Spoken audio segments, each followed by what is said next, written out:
Pronto, estamos gravando. Então, novamente, sejam todos bem-vindos à nossa aula. Vamos dar continuidade, então, à nossa disciplina, Programação para a Internet 1. Hoje, basicamente, deixa eu voltar para cá. Basicamente, a gente vai fazer... Por que não está funcionando?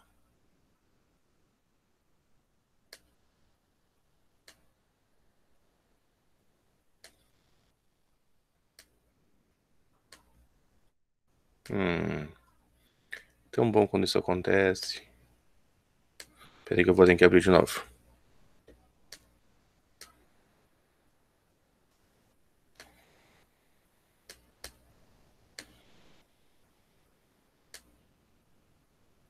Bom, vamos ter que ver assim mesmo, porque não está funcionando nada. Que legal.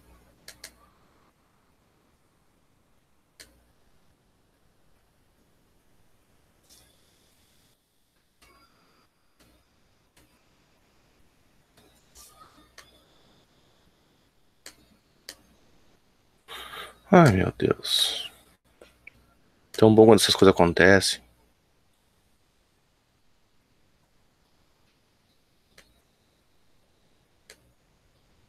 Agora sim. Bom, então a gente vai ver hoje então alguns conceitos sobre a internet, o que são algumas coisas que a gente precisa saber para dar continuidade na nossa disciplina. A gente vai ver como funciona então algumas coisas da internet, principalmente a parte de comunicação de dados. A gente utiliza uma nomenclatura específica para isso.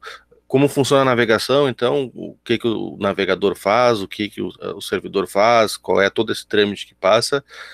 Como se chamam as partes do site, então, que a gente vai falar um pouquinho mais, qual a parte que a gente vai trabalhar especificamente, e vamos então na última parte falar um pouquinho sobre HTML, que é o que a gente vai começar trabalhando na nossa disciplina. Bom, então a internet é uma plataforma de comunicação de dados, esses dados podem ser estruturados ou não, então a gente pode ter alguns dados que são estruturados, por exemplo, textos, vídeos, áudios, como a gente pode ter alguns dados não estruturados, por exemplo, alguma transferência de arquivos que se faz bit a bit, dados que não tem uma estrutura formal montada. As páginas web, que é o que a gente mais utiliza na internet, então, elas são dados estruturados. Dentro delas a gente pode ter, então, textos, imagens, vídeos, áudios e um monte de coisa mais que dá para botar no site. A nossa internet, então, uma outra característica, um outro conceito que a gente tem, é que a nossa internet ela possui uma estrutura chamada de cliente-servidor. Então, a gente tem vários equipamentos clientes, que a gente chama, que é quem solicita aquelas páginas, aqueles áudios, aqueles vídeos, e a gente tem os servidores, que é onde essas coisas ficam hospedadas, onde essas coisas ficam armazenadas. Então, se eu quero acessar, por exemplo, o site do Google, a minha máquina é um cliente, eu faço uma requisição para o servidor do Google, ele processa essa requisição e me devolve. Então, eu tenho um cliente e um servidor, tá? A gente tem clientes hoje, computadores, notebooks, celulares, tablets, e tem alguns clientes hoje em dia que são um tanto quanto curiosos. Por exemplo, a gente tem hoje geladeiras que estão conectadas à internet, a gente tem cafeteiras ligadas à internet, então esse número de clientes aumenta cada vez mais. E isso resulta numa coisa que a gente está vivendo hoje já, que é a falta de endereços IP, que a gente vai falar mais adiante, tá? Mas isso é só uma curiosidade.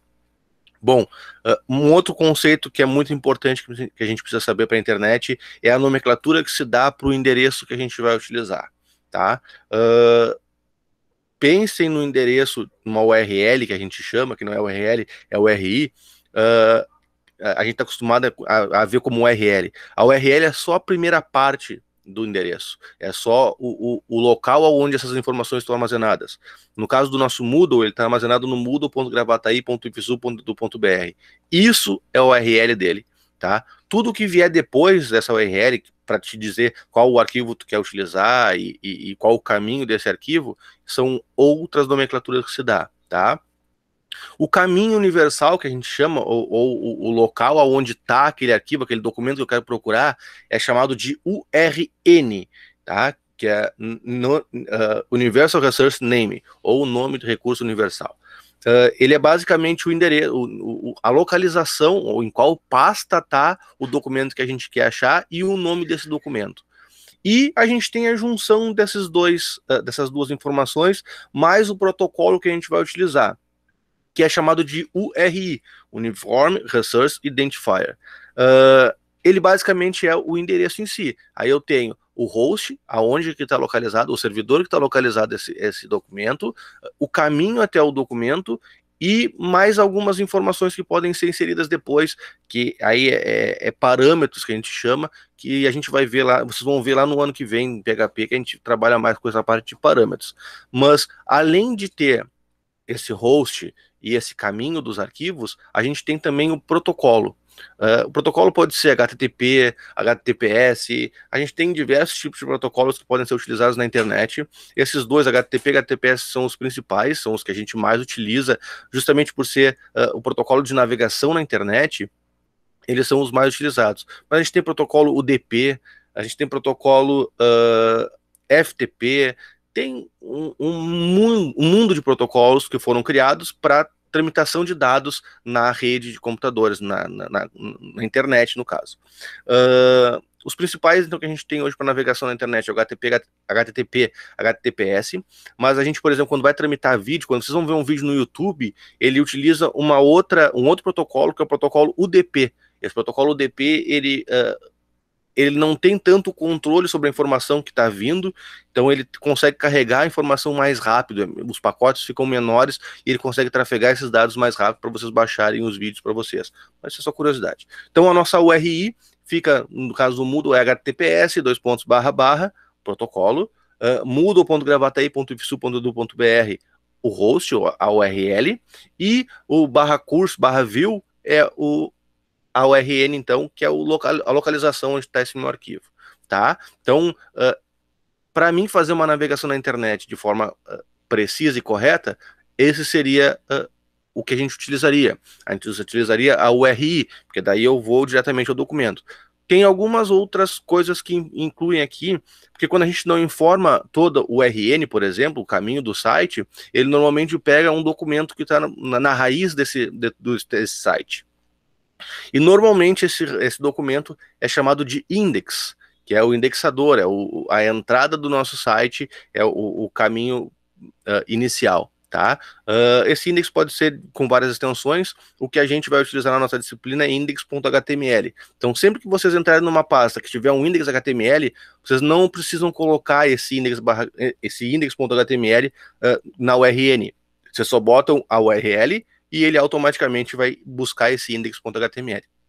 Se por um acaso ele não achar, aí depende do provedor que a gente está utilizando, do sistema de arquivos que a gente está utilizando, ele pode retornar um erro ou ele pode retornar simplesmente uma listagem dos arquivos que tem na pasta para tu selecionar algum, se for o que tu quer. Uma outra coisa que a gente tem na internet é que eu botar no meu computador www.google.com.br, por exemplo, o meu computador ele não consegue saber aonde está esse tal desse google.com.br, assim como qualquer outro endereço de internet, porque os computadores eles só se encontram através do endereço IP. Então eu preciso ter alguma forma de identificar que o www.google.com.br está associado ao endereço IP 172.217.172.195. Como é que eu faço isso? Para isso a gente tem, então, os servidores de DNS, os Domain Name Systems. Eles basicamente têm uma lista gigantesca lá, com todos os domínios que tem registrados nele, e associados a um endereço IP. Então eu tenho lá que o google.com.br, ele está associado a esse endereço IP. Eu tenho que o ifsu.edu.br está associado a esse IP. Tem alguns provedores de DNS, alguns servidores de DNS, que eles têm uma lista completa da internet. Um deles é o do Google, tem outros, não vou me lembrar os nomes agora, mas tem mais alguns outros que eles tentam fazer uma lista completa para ficar mais fácil essa navegação. Mas a maioria dos servidores de DNS, eles têm uma comunicação com outros servidores. É chamado de servidor secundário. Então eu tenho o DNS primário, que é o meu lá, e eu tenho o DNS secundário, que é o que pode, um que eu posso buscar caso eu não encontre informação nesse primário. E eles internamente conseguem fazer a busca em diversos outros servidores de DNS. Então, se eu não acho esse endereço na minha lista, eu procuro na lista do outro. Se o outro não acha, ele consegue buscar de um outro ainda. Então, eles fazem uma comunicação entre servidores para alinhar esses endereços e os IPs com o endereço da URL digitada para conseguir encontrar para que a gente consiga encontrar os servidores. Tá? Então, e sempre que ele acha, por exemplo, se eu utilizo o DNS do Google, eu coloco um endereço novo que ele não tem, ele vai buscar em outros servidores, outros DNS da volta, ver se ele acha. Se ele achar, ele automaticamente coloca na lista dele. Então, ele adiciona mais uma informação à lista dele e isso fica registrado, então, para conseguir encontrar na próxima vez se alguém procurar. Tá? Então, ele facilita muito a parte de comunicação de dados, porque eu não preciso saber que, eu quero acessar o Google. Eu tenho que botar 172.217.172.195. Nunca que a gente ia lembrar. E isso utilizando IPv4. A gente hoje está migrando, devido àquela falta de IP que eu falei, quando eu falei lá dos equipamentos clientes, a gente está migrando para o IPv6. O IPv6, o endereço é bem maior, envolve mais um monte de coisa dentro. Então, para poder aumentar a quantidade de equipamentos conectados. Então, dificultaria muito mais eu conseguir identificar qual é o servidor que eu quero achar. Para isso serve, então, os DNS. Bom, agora a gente viu alguns conceitos, agora a gente vai ver como funciona a internet realmente. Toda a navegação na internet, ela funciona em cima de um processo de request response. O que isso quer dizer? Eu faço uma requisição e eu tenho uma resposta a essa requisição. O meu navegador faz uma requisição para o servidor do Google, por exemplo, o servidor do Google processa a informação e me entrega uma resposta dessa minha requisição, tá? Então, a requisição, ou request, são os dados enviados do navegador para o servidor e que solicitam alguma informação, seja ela uma página, seja ela um áudio, seja ela um vídeo e por aí vai. Essa requisição sempre deve ter um padrão estipulado, tá? Normalmente esse padrão é estipulado pelo protocolo. Se eu utilizo HTTP, por exemplo, a formatação do documento, da informação que eu vou enviar, tem que seguir um padrão que eu vou mostrar para vocês daqui a pouquinho. Se eu vou utilizar o HTTPS, é esse mesmo padrão, mas aí ele envolve mais algumas coisas de criptografia, por exemplo. Se eu vou utilizar o UDP, o cabeçalho é menor, então a informação que eu envio é menor. Então depende de qual tipo de protocolo a gente vai ter um formato de documento de requisição para ser enviada para o servidor para receber a resposta. E a resposta, então, são as informações que o servidor calculou lá e gerou as informações e devolveu para o navegador, tá? Também essa resposta deve seguir um padrão do protocolo que está sendo utilizado para que o navegador consiga interpretar isso de forma correta. Não adianta simplesmente ele me retornar lá ABC se o meu navegador não estiver preparado para receber esse ABC. Então, tudo depende dessa comunicação, seguir esses protocolos para que o navegador consiga, porque o servidor consiga entender que requisição eu estou fazendo e para o meu navegador depois entender qual é a resposta que veio do servidor e conseguir montar isso de forma correta. Bom, no HTTP, então, o request padrão, ele tem mais ou menos essa estrutura aqui, mas eu digo mais ou menos porque saiu uma versão 2.0 há um tempo atrás, e agora eles já estão estudando a 3.0, que acaba modificando algumas coisas, mas o padrão da 1.1, que é o que a gente utiliza, e da 2.0 é bem parecido com isso aqui que a gente tem aqui, tá? Então a gente tem o verbo, então, que é o método, a gente pode chamar também, que é o tipo de conexão que eu estou fazendo. Eu estou fazendo uma conexão de GET, eu estou fazendo uma conexão de POST, eu estou fazendo uma conexão de PUT, de DELETE, e por aí vai, tá? Isso vocês vão ver melhor no segundo ano, quando entrarem em PI2, lá em PHP. A gente trabalha bastante com GET e POST, faz algumas coisas de PUT, DELETE também, mas é só para vocês saberem que isso existe, tá? Além disso, então, eu tenho a URN, então, para onde o endereço, para onde o caminho do documento que eu estou procurando, e eu tenho a versão, então, do HTTP que eu estou utilizando. Se eu estiver utilizando a padrão que é mais utilizada hoje em dia, que é 1.1, o documento, eu vou colocar 1.1, HTTP 1.1 ali. Se eu estiver utilizando 2.0, eu vou botar aqui 2.0, e quando sair a 3.0 ou coisa parecida, a gente também vai colocar ali a versão 3.1, 3.0. Isso não se preocupem muito, é só para vocês entenderem como é que funciona, porque isso quem faz é o navegador de vocês. É só para vocês entenderem, porque às vezes a gente quer fazer um teste, eu quero fazer uma requisição para o meu servidor para ver qual é a resposta que ele está me mandando. A gente pode montar um documento com essa requisição e enviar para ele. Mas não é comum a gente fazer isso. A gente faz isso mais na parte de teste, que a gente entra um pouco mais nos testes efetivos. Então a ideia aqui é mais simplista, assim, é só para vocês entenderem como funciona, tanto que eu estou passando por muita coisa aqui voado, tá? Além disso, então, ele tem um cabeçalho da requisição. Nesse cabeçalho vai uma série de informações. Por exemplo, qual é a linguagem do documento que eu estou pedindo para o servidor? Por exemplo, querendo utilizar o português do Brasil, eu quero usar o português de Portugal, eu quero usar o inglês americano. Então, qual a linguagem que eu estou esperando de resposta? Tem um tipo de caractere também que é bastante utilizado. Por exemplo, eu quero utilizar os caracteres UTF-8, que é para poder botar os acentos em português do Brasil. Eu quero utilizar os caracteres em latim 1, que também utiliza acento do Brasil. Então, tem alguns tipos de caracteres que são permitidos, que a gente pode solicitar ali, e o servidor lá vai dar jeito de montar a página com esses caracteres que eu estou pedindo para poder montar a página de forma correta. A gente vai fazer alguns testes depois e vocês vão ver que tem algumas coisas que a gente pede um caractere diferente. Por exemplo, se eu colocar um caractere europeu, ele não tem acentos. Então, quando a gente coloca algum caractere com acento na nossa página, ele fica um caractere estranho lá, porque ele não conseguiu reconhecer que caractere é. Mas isso a gente vai ver mais adiante. Além disso, a gente pode ter, tem que ter ali o host, então, para onde que eu estou enviando, porque tem alguns servidores que hospedam mais de um site. Então, eu tenho um servidor lá que hospeda 3, 4 sites. Eu tenho que saber para qual site que eu estou fazendo essa requisição para ele conseguir achar internamente lá para qual arquivo que ele tem que mandar, para qual pasta que ele tem que mandar essa requisição. Além disso, ele tem algumas informações sobre o navegador. Então, se eu estou utilizando o Chrome, se eu estou utilizando o Opera e por aí vai. Então, qual navegador que eu estou utilizando.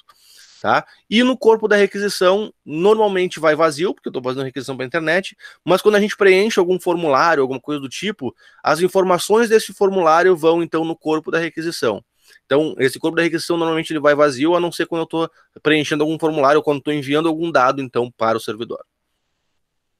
Esse aqui, então, é um exemplo de uma requisição. Então, eu estou fazendo, na primeira linha ali, eu estou dizendo que eu tenho uma requisição de get. Então, eu estou fazendo o verbo dele, o método dele é get. Eu estou fazendo uma requisição para o hello.htm, tá? E eu estou dizendo que eu estou utilizando o HTTP 1.1. Depois eu tenho, então, as informações de cabeçalho ali. O user agent, então, que é o navegador que eu estou utilizando, é o Mozilla 4.0, compatível com o MSIE 5.01, que era o motor de navegação da Microsoft, utilizando o Windows NT. Isso aqui é meio antigo, hoje em dia já está bem mais atual isso, o Windows já nem mais é NT. Além disso, então, o host que eu estou buscando é o Google. Então, eu estou buscando hello.htm dentro do google.com.br. Eu estou aceitando a linguagem português do Brasil e eu estou fazendo uma conexão Keep Alive. O que quer dizer uma conexão Keep Alive? Uma comunicação sem criptografia e direta. Então, eu simplesmente faço a requisição e recebo a resposta sem criptografia nenhuma, sem nenhum tipo de manipulação naqueles dados. Além disso, então, a gente tem a resposta. A resposta ela é um pouco mais simples, mas ela envolve algumas coisas bem legais também. A primeira coisa que a gente tem na resposta, então, é novamente a versão do HTTP que eu estou utilizando. Então, se eu solicitei com HTTP 1.1, o servidor vai responder com HTTP 1.1 também, porque o meu navegador pode não reconhecer o 2.0, por exemplo, ou quando sair o 3, o 3.0, tá? Além disso, eu tenho o código da resposta. Então, esse código da resposta vocês já devem ter visto bastante quando vocês acessam alguma página e dá algum erro que não encontrou o arquivo, aquele erro 404, lembram? Isso é um código de resposta. Então, eu recebo o código 404, quer dizer que ele não encontrou aquele arquivo dentro do servidor. Se eu encontrar um erro 500, ou 501, 2 ou 3, quer dizer que ele tentou pegar as informações do servidor, mas está com algum problema no arquivo lá, que ele não conseguiu montar o HTML para me devolver. Então, a gente tem alguns códigos. O código 200 e código 300, o 200 normalmente para HTML, então, quando eu carregando alguma informação HTML, se eu recebo um código 200 ou 201 ou 2, quer dizer que ele montou a página de forma correta, então tá tudo certo. Se eu recebo um código 300, ele montou a página, mas ele não conseguiu carregar algumas coisas. Então, dependendo do código que eu recebo aqui, eu consigo identificar se eu carreguei a página de forma correta ou não, e montar a página, no meu navegador montar a página. Quando o navegador recebe, por exemplo, um código 404, ele nem espera mais o servidor, ele simplesmente corta a conexão e diz assim, ó, bom, erro 404, tá aqui na tela e mostra para vocês aquele erro 404, tá? Além disso, então, ele tem o cabeçalho da resposta, que é mais ou menos igual ao cabeçalho que ele recebeu de requisição, muda algumas coisas, ele diz, por exemplo, qual foi a linguagem que ele conseguiu encontrar, que às vezes, que nem sempre é a linguagem que está sendo solicitada. Ele diz, então, algumas informações sobre o tipo de dados que ele conseguiu enviar, então tem algumas coisas que mudam um pouquinho da requisição, mas não muda muita coisa. E por último, então, que aí na resposta é a principal parte, é o corpo da resposta, que é o documento realmente que foi solicitado. Então, se eu solicitei lá o hello.htm do Google, ele vai me enviar lá a página HTML do hello.htm que veio lá do Google, tá? Então, isso vem aqui nesse corpo da resposta. Uma coisa, tá, eu vou falar mais adiante, tudo bem. Então, como é que funciona a navegação na internet, basicamente? O usuário vai lá, digita uma URI na internet, então o navegador dele, ele chega no navegador e diz, eu quero acessar o google.com.br/hello.htm, por exemplo. Esse servidor, esse navegador, ele vai enviar a requisição para o servidor, para o provedor de internet dele. O provedor de internet vai fazer uma consulta ao DNS para identificar qual é o endereço IP que ele deve enviar isso, para onde que ele tem que enviar esse negócio. Além disso, ele depois disso, então, ele associa esse endereço IP e envia esse pacote para esse endereço IP diretamente. O servidor lá vai receber essa requisição, vai olhar, ele precisa do hello.htm do site do host google.com.br. Ele vai lá, vai montar internamente com o que ele precisa, pode ser só com HTML, pode utilizar o PHP, pode utilizar banco de dados, pode utilizar outros documentos. Ele vai montar um documento HTML, que sempre a resposta do servidor vai ser um documento de texto, tá? Ou um HTML, ou um CSS ou um JavaScript. Às vezes vem áudio e vídeo, mas ele monta também um documento de texto para carregar esse áudio e vídeo, para dizer aonde que está localizado esse áudio e vídeo, mas basicamente ele vai montar um documento de texto e vai responder isso de volta para o navegador. Tá? Então ele vai trazer essa informação de volta para o navegador. O navegador vai analisar esse documento e vai começar a tentar montar as pecinhas conforme aquele documento que ele tinha. Só que num dado momento, o nosso navegador pode, aquele documento de HTML, pode ser que ele venha dizendo assim, ó, para montar esse negócio direito, eu preciso de um arquivo CSS. Então o navegador faz uma nova requisição ao servidor, vai lá, pega o documento CSS, carrega isso de novo para o navegador. Então ele vai fazendo isso diversas vezes. A gente chama de uma exploração em cascata, porque ele vem cascateando isso, ele vem pedindo, aí o documento que veio às vezes pede outro, ele vai lá e pede de novo, então ele faz uma série de requisições para o navegador, para o servidor, para recuperar todos esses documentos de CSS, de JavaScript, de texto, de imagem, aliás, de texto não, de imagem, de áudio, todos os documentos que ele precisa para montar aquela página de forma correta. E internamente ele tem os motores lá, o motor que interpreta o HTML, que é o DOM, o motor que interpreta o CSS, que é o CS1, então ele tem diversos motores que trabalham cada um com a sua linguagem, e essas coisas se comunicam internamente lá para montar a página HTML bonita que a gente vê hoje no navegador de internet, tá? Acabei pulando. Então a gente consegue montar a nossa página de internet fazendo várias requisições no servidor. Depois eu posso mostrar para vocês como é que a gente faz para identificar isso, para visualizar isso, é bem tranquilo. Só tem que ativar no navegador, no caso, a guia do desenvolvedor, que a gente consegue usar algumas ferramentas que a gente consegue visualizar todas essas requisições que ele faz, qual é a informação que ele enviou de cabeçalho, qual é a informação que ele recebeu de resposta e por aí vai, tá? Mas basicamente a gente tem dois tipos de site. Os sites chamados de sites estáticos e os sites chamados de sites dinâmicos. Os sites estáticos são aqueles que a gente entra na página, visualiza um dado e aquele dado vai ser ele para sempre. O que isso quer dizer? para sempre eu não digo, mas para fazer uma alteração nesses dados eu tenho que editar todo o arquivo HTML de novo para poder modificar as informações e colocar informação nova ali dentro. Então vocês imaginem, por exemplo, um site de notícias. Ele precisa colocar as notícias dos repórteres no ar. Para um repórter colocar uma nova notícia no ar, ele tem que ir lá, saber HTML, ir lá no HTML, editar todo o HTML para fazer a notícia como ele quer, para depois publicar isso no site. Demandaria um conhecimento maior dos repórteres, que não teria necessidade, e demandaria também uma atualização de servidor para fazer isso.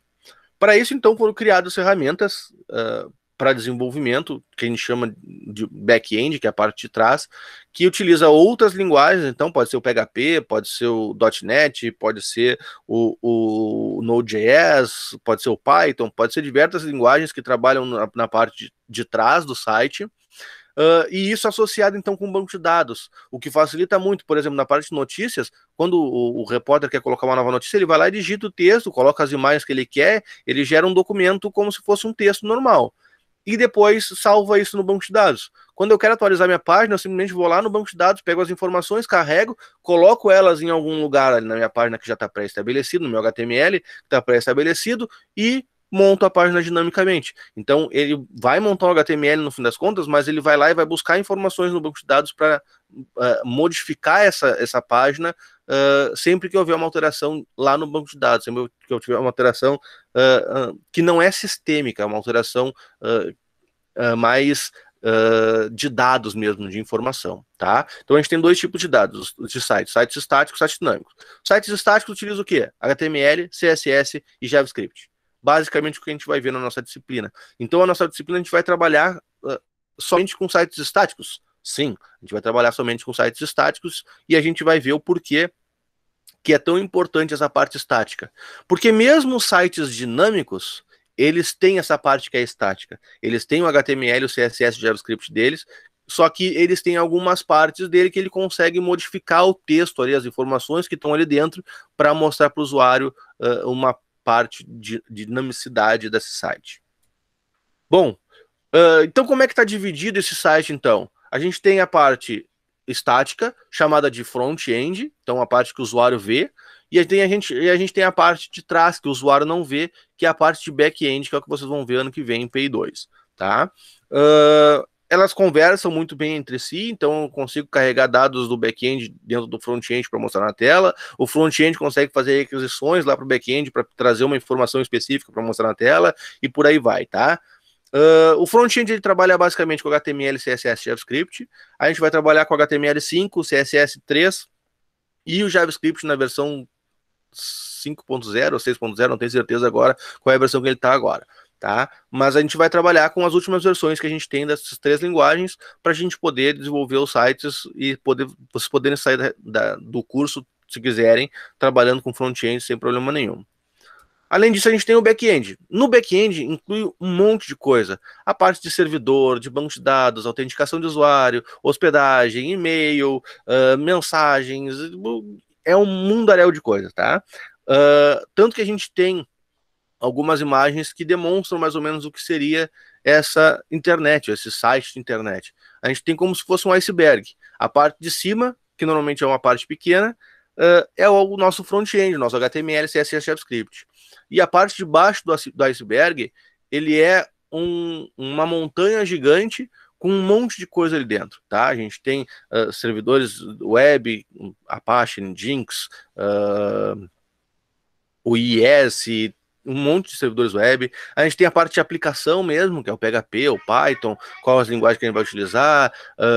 A gente tem os web server que a gente tem hoje, que a gente chama hoje em dia, que, por exemplo, faz a comunicação com as APIs mobile. Então, se eu tenho um aplicativo mobile, eu faço requisição no servidor, eu tenho um web service lá para rodar. Então, tem um monte de coisa que fica incluída nessa parte mais interna da coisa, mais escondida da coisa.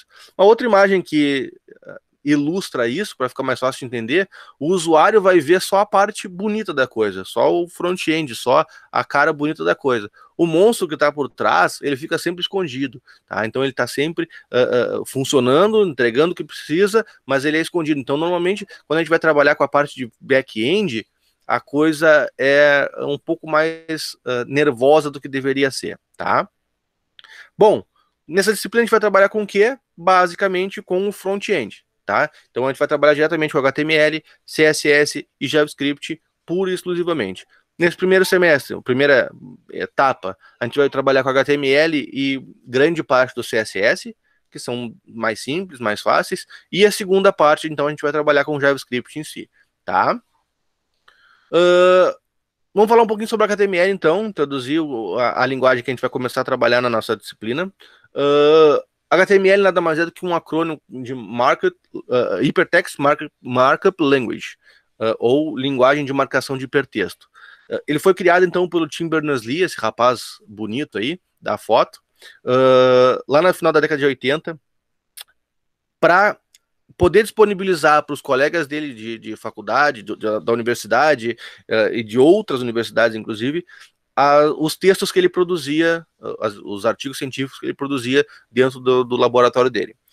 Então ele criou um protocolo de comunicação de dados que ele conseguia colocar informações dentro de uma página e disponibilizar essa página para que outras pessoas, através de um endereço, no caso ainda era endereço IP aí, não tinha o que a gente chama hoje dos nomes de sites, não tinha servidor de DNS, então ele passava lá o endereço IP dele fixo, da máquina do servidor dele lá dentro da universidade, para os colegas conseguiam acessar aquela página, não era através de navegador, eles trabalhavam tudo com linha de texto, era um negócio horroroso, mas para o que ele precisava na época funcionava, ele conseguia trazer uma lista para as pessoas, para os colegas dele, os colegas dele conseguiam através daquela lista selecionar documentos, baixar esses documentos e visualizar eles de forma bem fácil. Tá? Então, ele produziu um protocolo de comunicação e, em cima desse protocolo, ele criou... Aliás, produziu não, esse protocolo já existia, mas ele pegou esse protocolo de comunicação e criou uma linguagem de marcação em cima para poder disponibilizar isso de forma mais fácil para os colegas dele.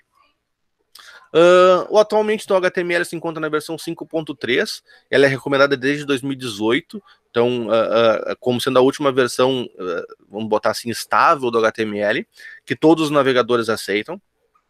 Ela é mantida, então, pela essa WatchWG, que é o Web Hypertext Application Technology Working Group. Eles são um grupo de pesquisadores com várias empresas e várias pessoas renomadas na área. Inclusive o Tim Berners-Lee ele faz parte desse grupo, que mantém o HTML, as especificidades do HTML para os usuários, para ser utilizado.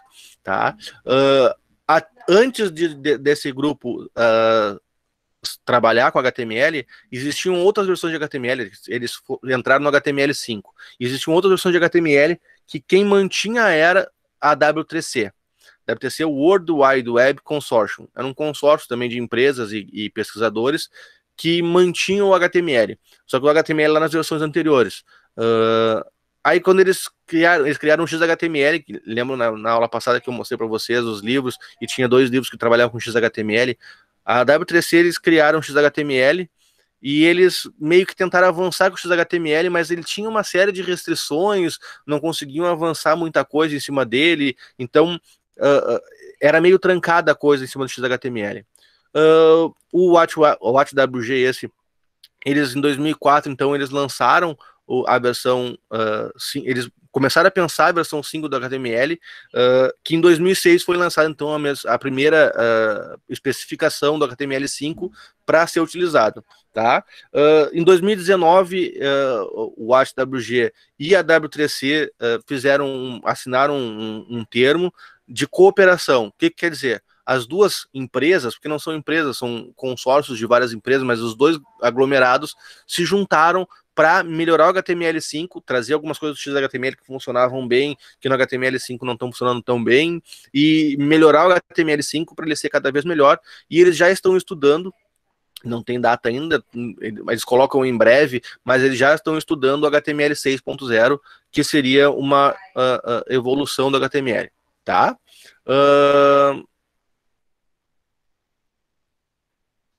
Outra coisa que a gente tem hoje é que é impossível hoje a criação de a navegação na internet se a gente não tiver o HTML. Porque o servidor ele roda um monte de aplicações lá, mas no fim das contas o que ele entrega para o navegador é um HTML. O que o navegador consegue entender é o HTML, o CSS e JavaScript. Outras coisas, PHP, o navegador consegue entender? Não. Python, o navegador consegue entender? Não. Então ele não consegue entender nenhuma outra linguagem que não seja HTML, CSS e JavaScript, tá? Então o HTML ele é uma linguagem importantíssima para navegação na internet que a gente tem hoje. E vocês vão ver ela comigo aqui na nossa disciplina. O que a gente tem em uma página HTML, basicamente? 3 coisas. O conteúdo textual, então o texto que vai ser transmitido, o texto que vai ser entregue para o navegador depois.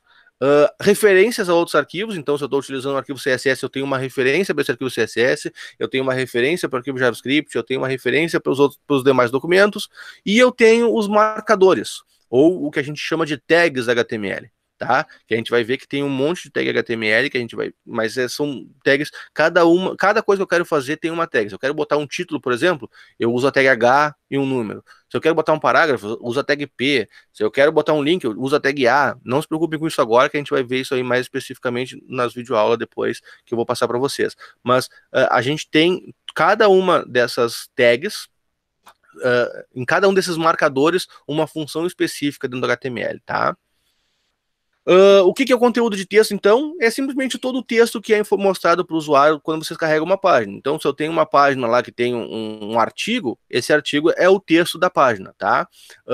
Ele pode ser qualquer coisa, então eu posso ter desde informações sobre negócios, férias, inclusive fotos entram nessa parte textual depois, elas acabam sendo implementadas, inseridas no meio do texto, uma nova requisição lá para o servidor.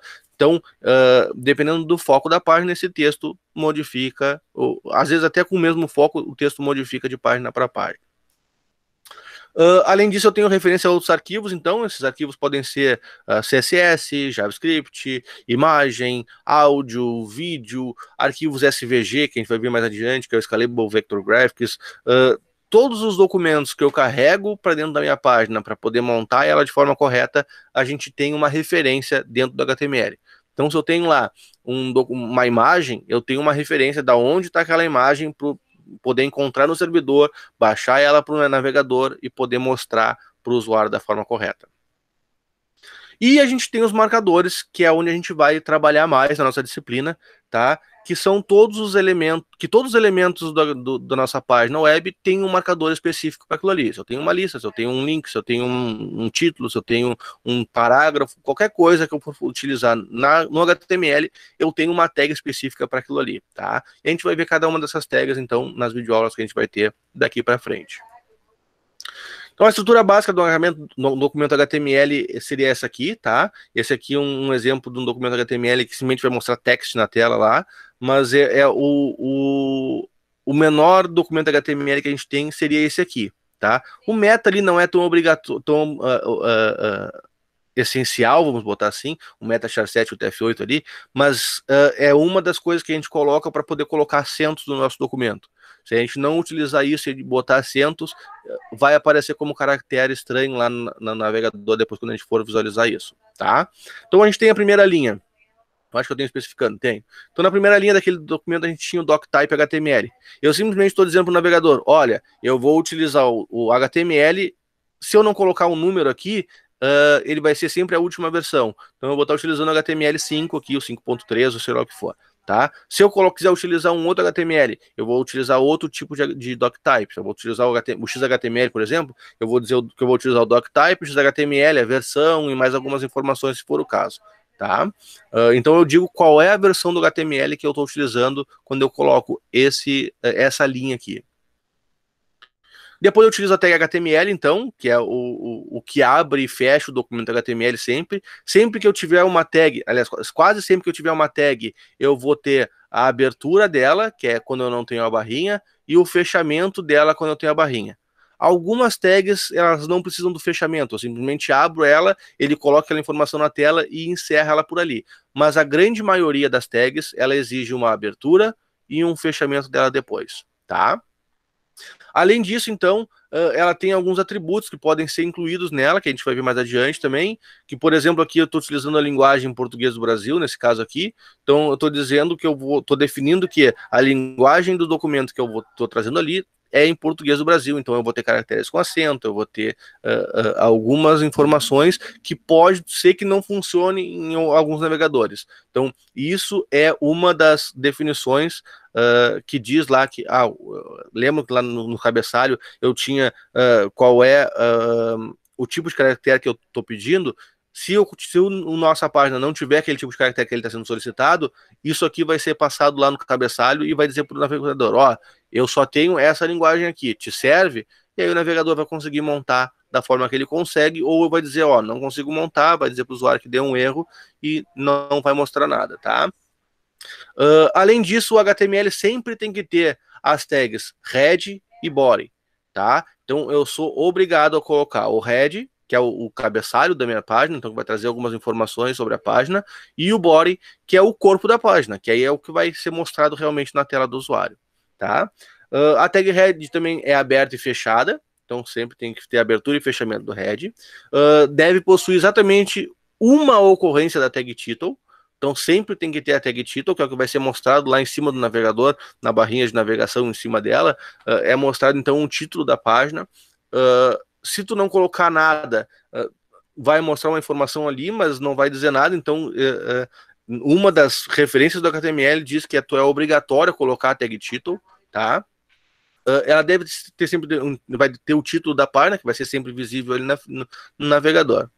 Além disso, então, a gente tem a tag body, que também tem abertura e fechamento, e aqui dentro da tag body é que fica toda a página. Então toda a informação que é mostrada para o usuário, além do título lá em cima, fica aqui dentro. O que tiver dentro do head, ele não é mostrado para o usuário não fica sabendo o que tem ali dentro, é só a parte não visual da informação. Então, aquilo ali são informações de caracteres que vai ser utilizado, quais são os documentos externos que eu vou trazer, de CSS, JavaScript, por exemplo, ficam ali normalmente. Então, eu tenho algumas informações que não são mostradas para o usuário. Carregam, mas não são mostradas para o usuário. Na tag body, é o corpo da mensagem, é tudo que vai ser mostrado. Então, se eu estiver utilizando, por exemplo, o Meet, eu tenho uma tag body aqui no meio que vai mostrar as carinhas de vocês, a apresentação e tudo mais, tá? Além disso, então, o HTML ele é dito como semântico. O que isso quer dizer? Ele monta como se fosse uma árvore de navegação. Então, ele começa lá com HTML, com a tag HTML, depois ele vai para a tag head body, a tag head body começa a abrir para outras tags, então ele faz como se fosse uma árvore de navegação. Então, isso começa a abrir. Então, eu consigo buscar essas coisas depois lá no CSS, a gente vai ver, eu consigo buscar essas coisas através do caminho delas. Ó, tá lá no HTML, head, a body, H1, tarará, tarará, tarará. Então, eu consigo ir posição por posição nessa cascata para conseguir chegar nos documentos. E isso é chamado então de semântica do HTML. Então ele é uma linguagem que facilita essa descrição do que tem ali dentro daquele conteúdo. Então eu consigo definir exatamente o caminho até ele para ficar mais fácil de entender depois. E quando a gente vai ler o HTML, é muito bom ele estar naquele formato que eu mostrei para vocês, com os avanços a indentação que a gente chama nos arquivos para poder visualizar de forma mais fácil o que está dentro de quê e ter uma visualização mais ou menos parecida com essa árvore que é montada quando a gente cria o documento HTML, tá? Para a gente visualizar essa semântica e facilitar a nossa visualização. Bom, acho que era isso, eu consegui fazer dar tempo, achei que não ia dar tempo, mas deu. Deixa eu ver se a gente tem alguma mensagem aqui.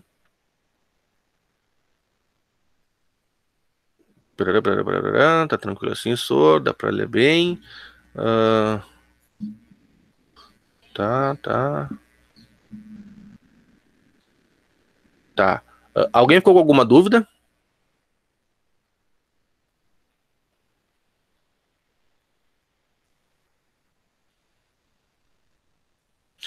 Essa parte inicial é mais para vocês se orientar do que a gente vai ver no decorrer da disciplina, tá? Então a gente vai ver que, eu preciso fazer uma requisição, tá ali o request, eu preciso analisar uma resposta, tá aqui a resposta. Então eu vou mostrar para vocês direitinho nas próximas aulas como é que a gente cria o arquivo HTML, como é que a gente vai trabalhando com as tags para montar esse arquivo HTML da forma correta. A gente vai utilizar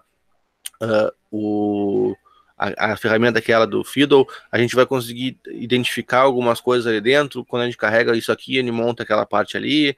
Então, vocês começam a entender de forma mais fácil com o decorrer da disciplina. Agora, na semana que vem, eu já vou colocar as videoaulas então, sobre os títulos, a introdução, aliás, a parte inicial do HTML, então, a parte de head, body, eu vou falar de novo numa videoaula. A gente vai falar, então, a parte de títulos, parágrafos, começar a falar alguma coisa de listas. Então, a gente vai começar a andar agora de forma gradual até a gente conseguir obter, então, todo o conhecimento que a gente precisa para poder trabalhar com HTML de forma tranquila, tá?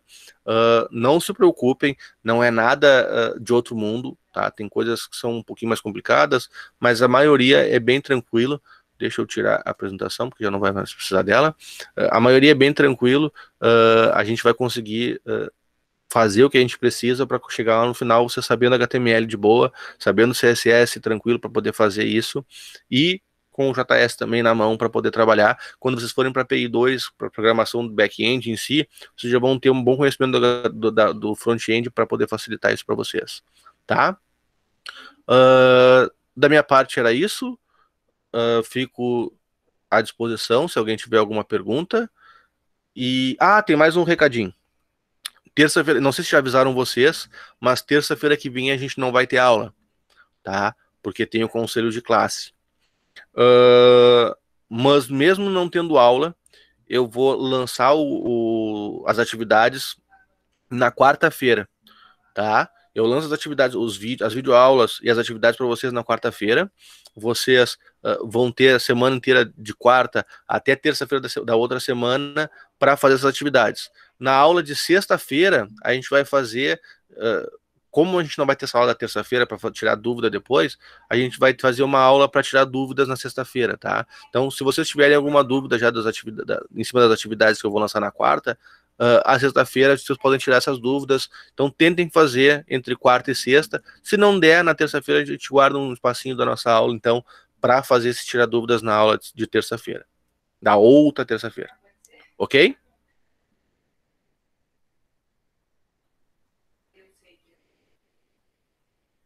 Então tá. Da minha parte era isso hoje. Tenham todos uma boa tarde, que o dia já está acabando amanhã. Nos vemos então na sexta-feira que vem. Que na terça-feira não tem aula novamente. Lembrando, eu tenho certeza que eu vou sentar aqui na terça-feira. Não, eu não faço stream. Uma vez eu ia fazer, mas no fim das contas acabei desistindo e não faço. Eu utilizo mais para gravar minhas aulas. Eu ia fazer um podcast uma vez, mas acabei me desistindo da ideia e aí ficou para mim gravar minhas aulas. Mais ou menos. Não tá tão naipe assim.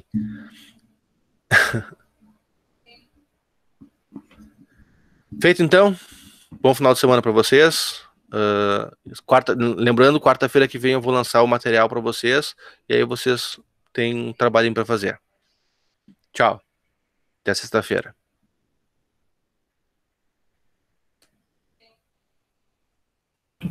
Professor, Oi.